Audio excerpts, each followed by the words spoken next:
आज की कहानी इंतकाम भाग 6। खाना खाकर तीनों बेडरूम में सोने चले जाते हैं, लेकिन किसी को नींद नहीं आ रही थी।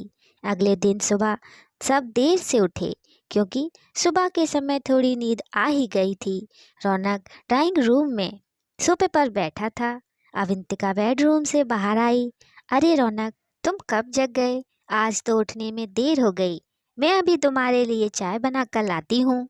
रौनक बोला, नहीं भाभी, चाय पीने का बिल्कुल मन नहीं है। आपसे कुछ बात करनी थी। अविंतिका सोफा पर बैठ गई। हाँ हाँ रौनक, बोलो क्या बात है? रौनक ने गहरी सांस लेते हुए कहा, भाभी, मैं अमृता को सब कुछ बता देना चाहता हूँ।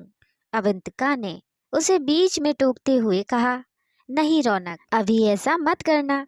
तुम्हारी बात सुनकर वो हम सबसे मिलने आ जाएगी। उसे भी उसी रास्ते से आना होगा। मैंने सुना है नरपिशाच बहुत तेजी से इंसानों की गंध सूंघ लेते हैं। कहीं उन्हें अमृता और तुम्हारे रिश्ते के बारे में पता लग गया तो वो उसे नुकसान पहुंचा सकते हैं।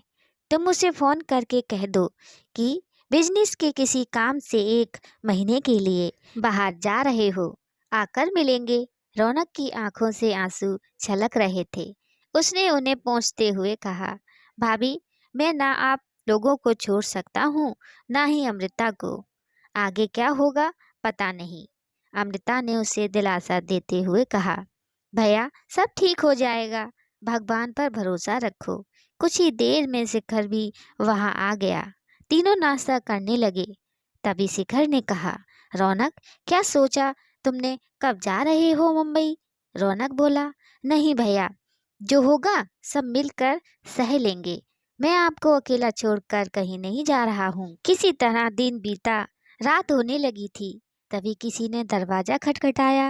रौनक ने दरवाजा खोला तो सामने काला कुर्ता धोती पहने एक आदमी खड़ा था। इससे पहले कि रौनक कुछ कहता, वह बोला, मुझे तांत्रिक बाबा ने भेजा है।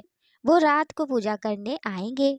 पूजा का सामान एक जगह इकट्ठा कर लीजिए और सभी नहाकर जमीन पर आसन लगाकर बैठ जाएं। यह कहकर वह चला गया।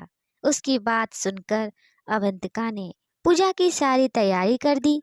सभी नहाकर तैयार होकर एक कमरे में आसन बिछाकर बैठ गए। रात के 11 बज गए थे, लेकिन तांत्रिक का कुछ अता पता नहीं था। तभी किसी ने जोर से दरवाजा पीटना शुरू कर दिया।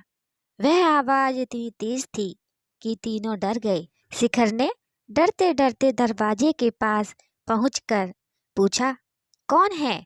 बाहर से तांत्रिक की आवाज आई, जल्दी से दरवाजा खोलो, मैं हूँ तांत्रिक। शिखर ने दरवाजा खोला तो देखा तांत्रिक अपने 2 चेलों के साथ खड़ा था। उसके माथे से खून बह रहा था। वे तीनों जल्दी से अंदर आए और उन्होंने दरवाजा बंद कर दिया। शिखर बोला, ये आपके खून कैसे निकल रहा है?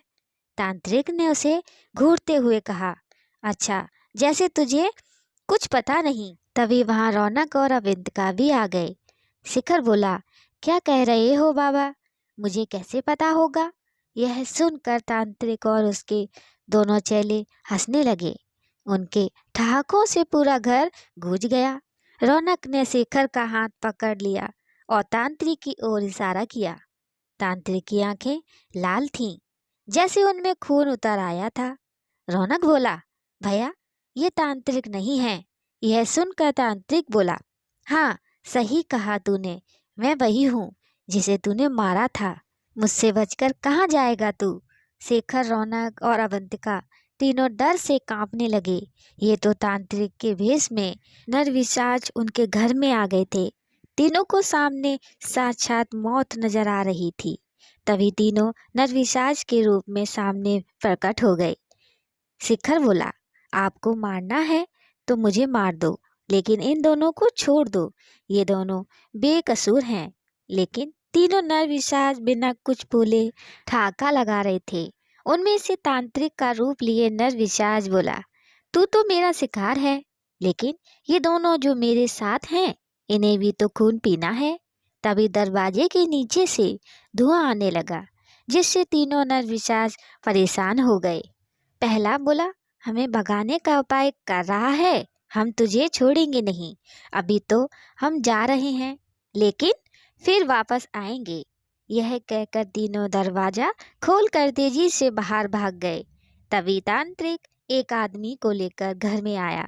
तांत्रिक बोला, मैं जैसे ही तेरे घर के सामने आया, मुझे एहसास हो गया कि तुम तीनों पर हमला हो चुका है।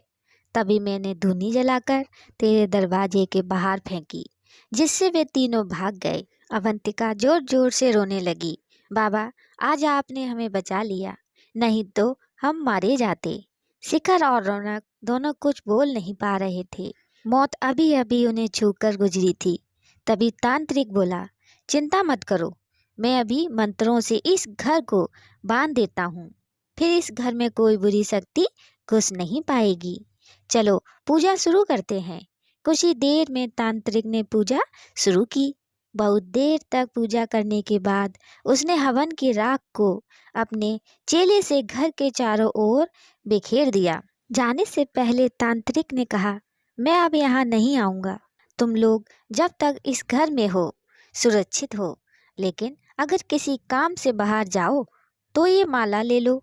एक बार में एक ही आदमी बाहर जाए, वो भी इस माला को पहनकर। तांत्रिक चला गया। तीनों वहीं सोफे पर बैठ गए।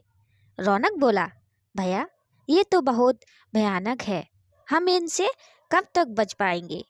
शिखर बोला, पहले तो मैं इन सब पर कम विश्वास करता था, लेकिन आज जो कुछ हुआ उससे मैं जान गया हूँ कि मैं जिंदा नहीं रहूँगा।